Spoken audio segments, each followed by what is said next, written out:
Donc, on a fait notre base color, on a fait notre tiling main, il nous reste quoi maintenant? Ah, j'ai fermé mon bloc-notes, c'est un peu con, mais je m'en rappelle à peu près de tout. On va continuer par, mince, pas matériel, on va continuer par la normale. Donc, on va aller dans matériel et texture, matériel fonction, puis normal. Je vais ouvrir cette fonction, et on va travailler là-dedans. Alors, je vais stopper le preview, parce que ça me saoule. On va l'appeler déjà tout de suite normal. Alors, donc, pareil, on va venir chercher notre tiling main, on le glisse, et ensuite, on va venir créer un texture sample paramètre 2D, qu'on va appeler normal. Sauf que, la seule chose qu'il faut absolument retenir, c'est que, et normal ici, vous voyez que, sampler type juste ici, ce n'est pas color comme toutes les autres textures possibles, c'est bien normal en fait. Donc il faut que vous preniez une texture de normal par défaut. Donc on va taper -n, et je vais venir prendre ça par exemple. Voilà. Il faut absolument qu'ici votre sampler type soit en normal, sinon ça va vous dire qu'il y a des soucis. Donc on met ça en UV. Alors, donc nous là maintenant on a besoin de rajouter donc la possibilité d'avoir une detail normale. Sauf que je veux aussi pouvoir ajouter la possibilité de gérer l'intensité de ma normale. Donc on va déjà faire ça dans l'ordre. Donc sortir GB, on va sortir une note qui s'appelle flatten normal. Et en fait, c'est la possibilité de gérer l'intensité. Donc flatten, scalar, et je vais mettre normal, intensity.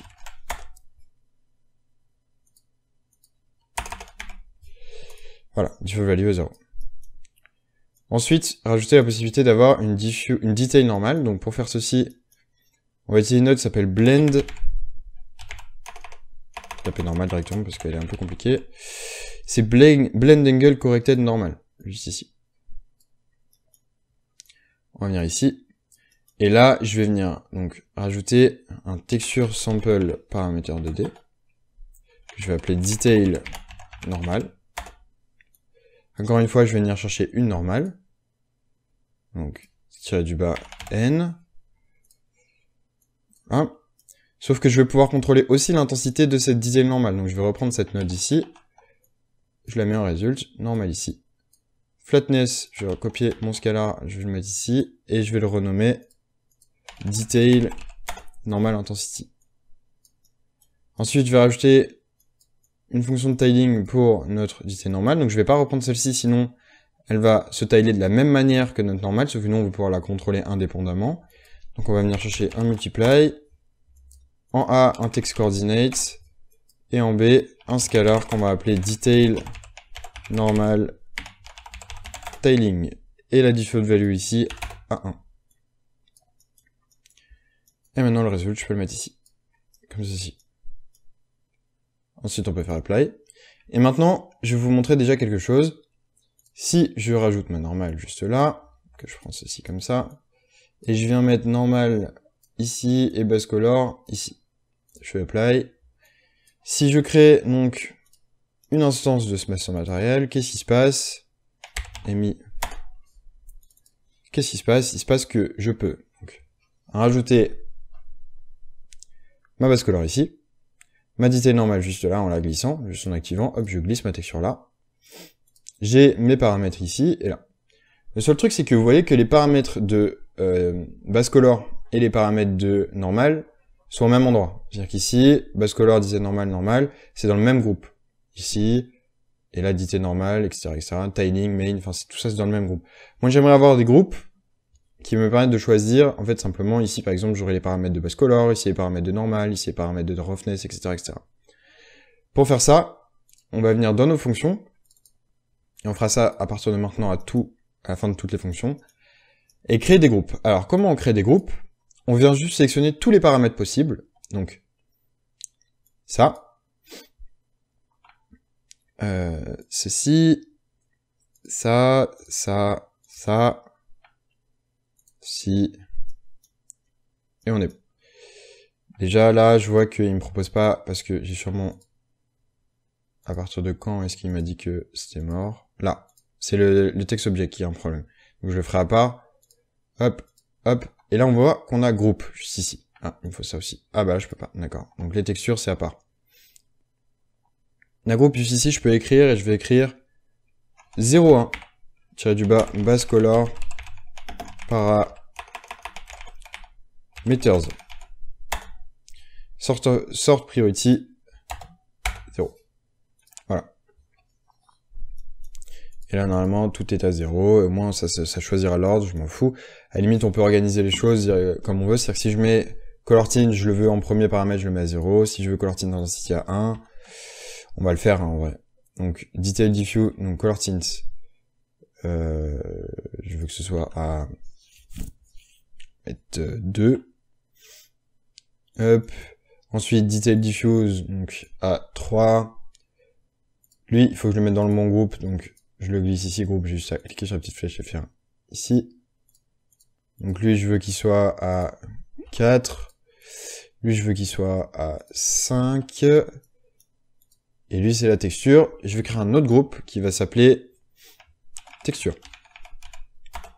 Donc elle, on mettra, donc à part les maps de detail, on mettra no normal, etc., etc. Donc là, normalement, si je fais apply, vous allez voir que déjà dans mon ami, vous voyez ici, j'ai un groupe qui s'appelle 0,1 base color parameters. Ici, je coche de color tint. J'ai l'intensité et la couleur dans un ordre précis. Detail diffuse, boum. Je peux rajouter ma detail diffuse et mon intensité juste ici. Voilà. On va faire la même chose donc avec la normale. Donc ça, c'est bon. Donc la normale, on la met bien dans le groupe texture. Donc on a juste à donner le même nom, vu qu'on est dans une fonction, donc il ne récupère pas les groupes.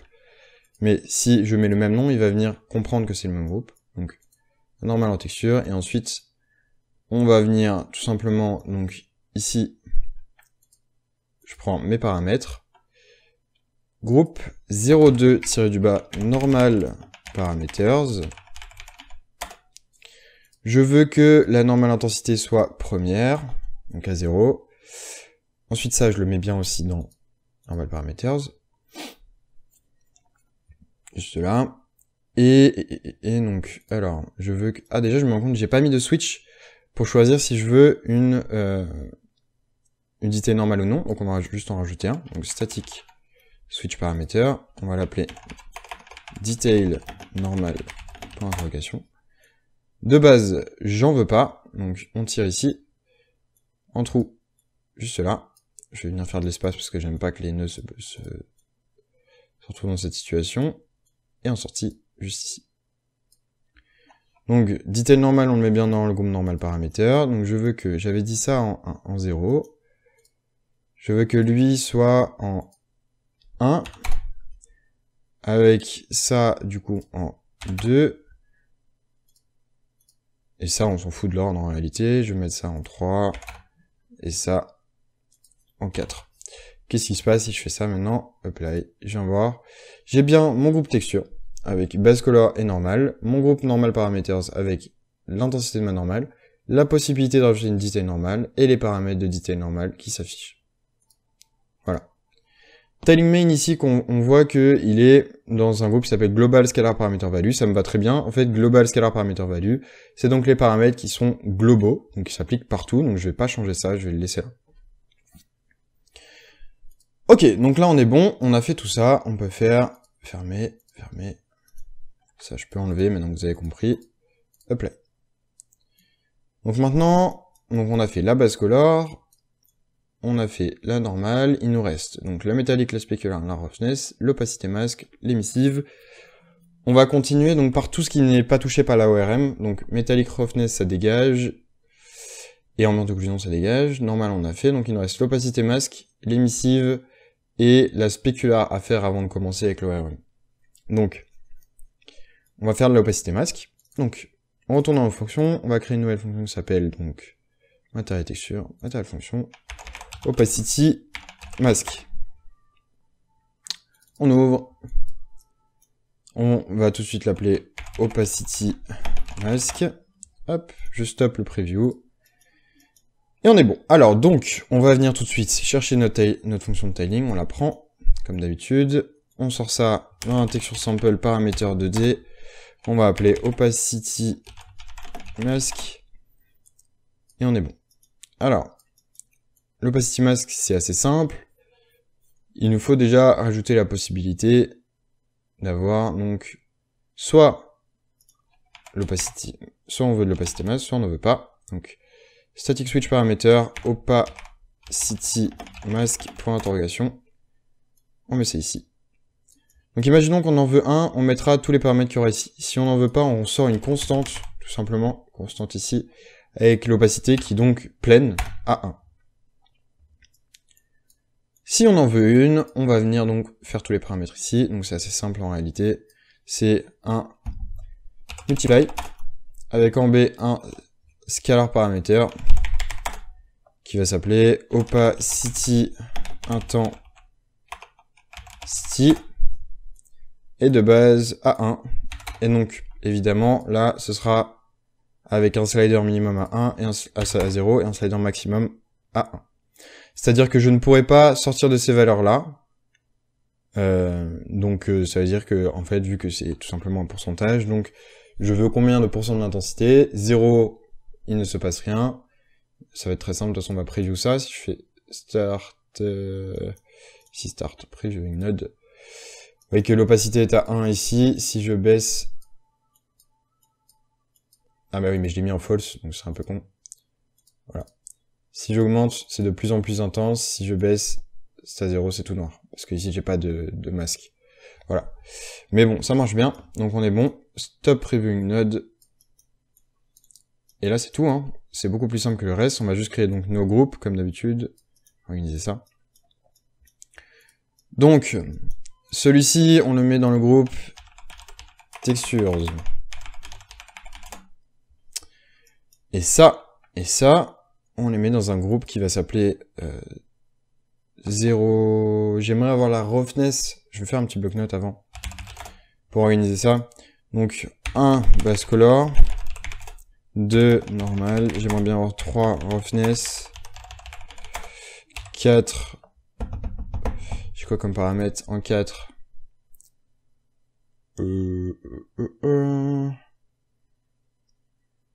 émissive. En 4, l'émissive. En 5, l'opacité. 6, métallique. 7, spécular. Et je crois que c'est tout. Et en 8, là-haut. Mais il n'y aura pas de paramètre d'AO, en fait. Donc c'est bon. Ça sera l'ordre donc de nos groupes ici. Vous voyez, j'ai créé, donc, si je retourne sur mon instance, j'ai créé un ordre ici. Ah bah oui, j'en ai plus. Mais si je remets ça, et que je reblende ça ici, enfin je remets ça ici, et ça là, apply. Vous voyez qu'ici, donc j'ai mis 0,1, 0,2, et en fait c'est l'ordre que je veux ici. Donc ce qui se passe, c'est que du coup, l'opacité, le groupe, je vais l'appeler 0,5, sur du bas, opacity, parameters. Avec donc ça, priorité 0, ça, priorité 1. Voilà. Et là on fait apply. Et on peut retourner donc dans notre master matériel et glisser la fonction d'opacité. Et je vais débrancher ça. Je veux juste mettre mes nodes une par une pour voir où j'en suis dans ma progression. Donc voilà. Donc j'ai fait donc base color, j'ai fait normal, j'ai fait opacity mask. Je vais donc continuer avec l'émissive. Alors l'émissive, c'est pas compliqué, donc on va venir fermer ça, j'en ai plus besoin. Créer une nouvelle material fonction. Hop, ici, material fonction, émissive. On ouvre, on glisse styling main. On stop previewing node ici. On l'appelle bien émissive. Et on peut commencer. Donc, pareil, un texture sample paramètre 2D qu'on va appeler émissive. En UV, on met ça ici. En sortie, on veut un static switch parameter. On va appeler émissive, point d'interrogation. Voilà. Comme ceci. Ensuite, ce qui se passe, c'est que, donc, si j'en ai pas, constante à 0, j'ai pas d'émissive, voilà, donc 0. Et si j'en ai une, je veux tout simplement un multiply. Donc, le raccourci pour sortir un multiply, je vous le donne, vous maintenez M et vous cliquez dans le vide. Et voilà. Parce que je vais pas à chaque fois écrire multiply, c'est un peu vite comme ça. Et c'est tout simple, il n'y a plus qu'à faire ça. fr emissive intensity. Bah, ça sera à 0. En fait, c'est très simple. Maintenant, donc ce groupe-là, rappelez-vous, c'est dans le groupe texture. Ça et ça, c'est dans un groupe qu'on va appeler, donc j'ai dit, c'est combien? 4. 0,4, tiré du bas, emissive, parameters, avec donc lui en priorité 0, et lui en priorité 1. Et maintenant, si je fais apply, on voit que je peux faire ceci, hop, et maintenant, donc je vais les mettre dans l'ordre, donc ça c'est comme ça, ça vient là. Bon, moi je vois ce qui manque, donc il manque métallique, spécular, roughness, et là-haut. Donc, ce qu'il y a dans la ORM, donc il y a l'ambiance d'occlusion, la roughness et la métallique, donc je vais continuer avec la spécular. Donc, c'est pareil, on va venir fermer ça, j'en ai plus besoin, créer une nouvelle fonction, on va l'appeler spécular, on ouvre, angle styling main, toujours la même chose, stop reviewing node, spécular, on sort un static switch, parameters, ce qu'on va appeler spécular, point d'interrogation, est-ce qu'on veut de la spécular? Si j'en veux pas, constante à 0,5. Pourquoi je sais que c'est 0,5? Parce que si je vais sur mon master matériel et que je glisse ici, on voit qu'il y a marqué use to scale the current amount of specularity on non-metallic surface and is a value between 0 and 1, default at 0.5. Donc ça veut dire que par défaut, s'il n'y a rien de branché dans spécular, la valeur est à 0.5. Donc, par défaut, si je n'ai pas de texture de spécular, je veux 0.5. Voilà, tout simplement. Donc, true. On sort un multiply. Hop. Un texture sample paramètre 2D qu'on appelle spécular. En UV, on lui met tiling UV. Et on vient tout simplement en A ici et en B scalar spécular. Je vais mettre intensity. Avec une valeur par défaut qui est de 1. Pourquoi? Parce que c'est une fois la valeur que j'ai dans ma texture. Maintenant, il reste une autre possibilité. Il reste la possibilité que je n'ai pas de texture de spécular, mais je veux quand même contrôler la valeur de la spécular. Donc, en fait, ce qu'on va faire, c'est que par défaut, celui-ci, on va faire convert to parameter et on va l'appeler specular default. Comme ça. Ce qui se passe, du coup, c'est que par défaut, la valeur est à 0,5. Vous voyez, parce qu'on a mis default value 0,5. Sauf que, je peux vouloir la modifier moi-même. Sauf que, rappelez-vous, ici, il y a bien marqué, c'est une valeur entre 0 et 1. Donc, on va venir simplement mettre un slider min max. Entre donc 0 et 1, avec une valeur par défaut à 0,5. Donc, soit j'ai une texture de spécular.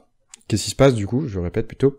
Soit j'ai une texture de spécular, et à ce moment-là, je peux contrôler son intensité. Soit j'en ai pas, et à ce moment-là, est-ce que je veux de la spécular? Si j'en veux pas, la valeur par défaut, ce sera 0,5. Si j'en veux quand même, j'ai la possibilité de la modifier, vu que c'est un paramètre. Donc on est bon. Faire apply. Il ne reste plus qu'à faire nos groupes. Donc rappelez-vous, ça dans le groupe texture. Ça, ça et ça dans le groupe qu'on va appeler. Donc c'est quel numéro? C'est 7. Donc 0,7-du-bas spécular.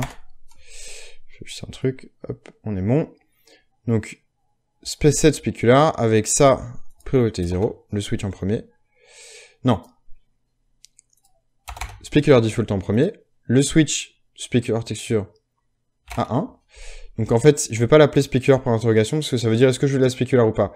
Sauf que j'en ai déjà de base. Donc je vais l'appeler spécular texture. Voilà. Hop. Donc ça à 0. Ça à 1. Et lui à 2. Apply. Et on peut venir sur notre masse matérielle et glisser notre spécular. Donc on est bon. Il nous manque donc la métallique, la roughness et l'ambiance d'occlusion. Donc, métallique, c'est tous les... Ah oui, donc voilà, donc là en fait on a fini avec tout ce qui ne touche pas à la ORM. Donc, il ne reste plus que métallique, roughness et ambient occlusion. Alors, c'est très simple.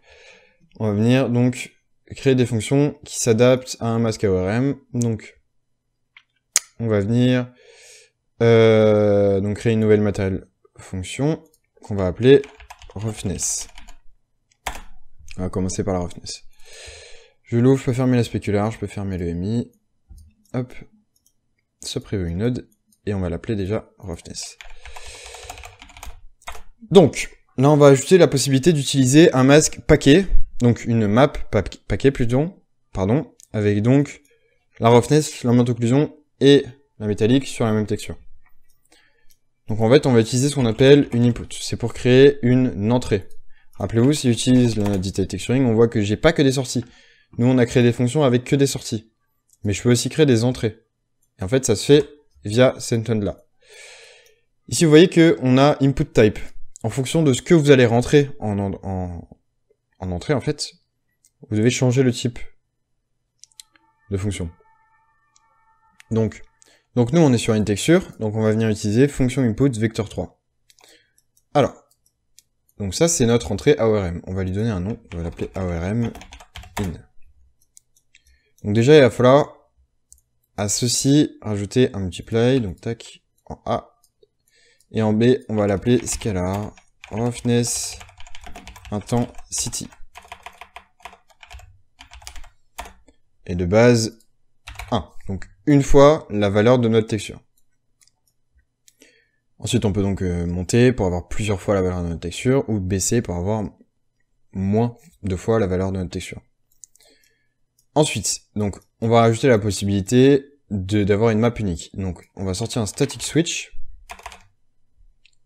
paramètre qu'on va appeler AORM switch.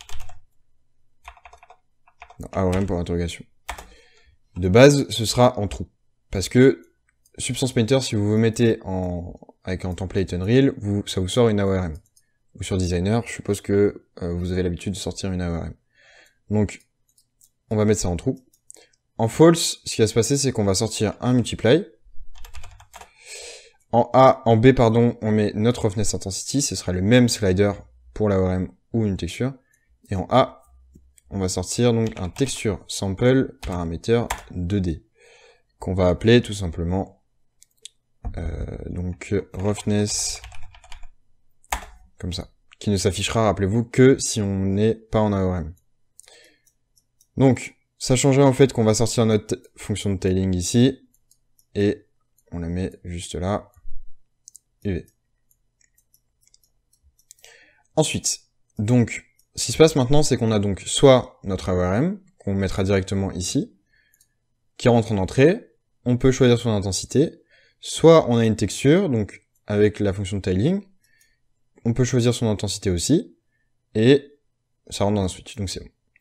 Sauf qu'on a aussi une fonction de detail roughness qui est possible. Donc en fait, on va juste utiliser la fonction de detail texturing, et on va utiliser la même chose en fait, les mêmes paramètres que pour le detail diffuse, qui est ici.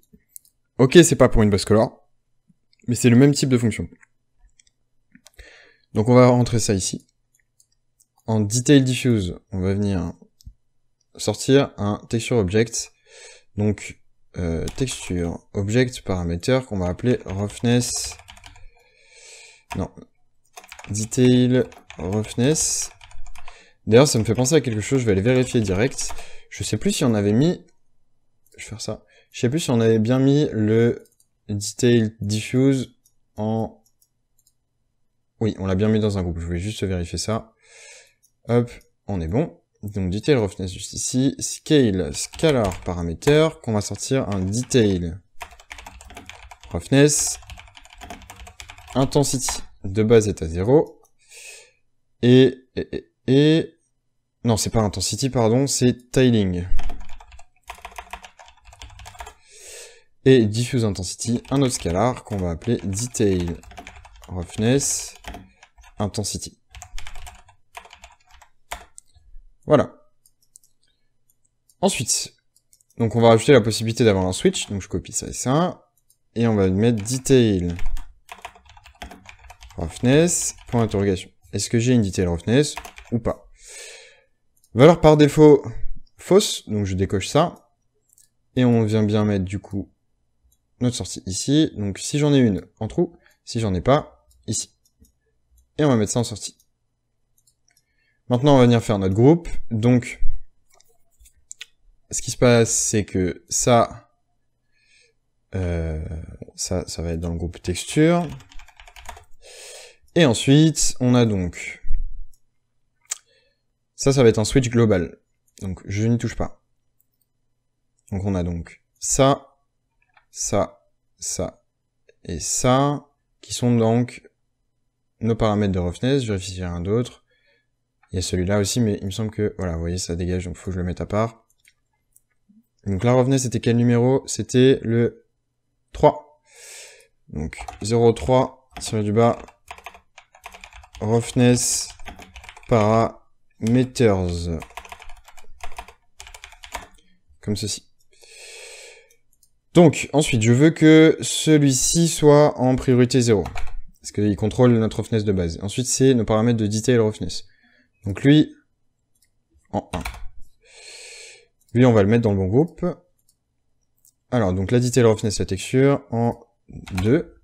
Ensuite, tiling ou intensity, on s'en fout. Je vais mettre l'intensité en premier, donc 3. Puis lui, en dernier, 4. Et je peux faire apply, et venir glisser ma fonction de roughness juste là. Et maintenant, qu'est-ce qui se passe? On voit qu'on a une fonction, donc, avec bien notre entrée AORM, juste ici. Vous voyez? Cela. Donc on est bon. Donc, j'ai ma spécular qui est donc avant ma roughness. Tac. Et ensuite, il me manque donc la métallique et l'ambient occlusion.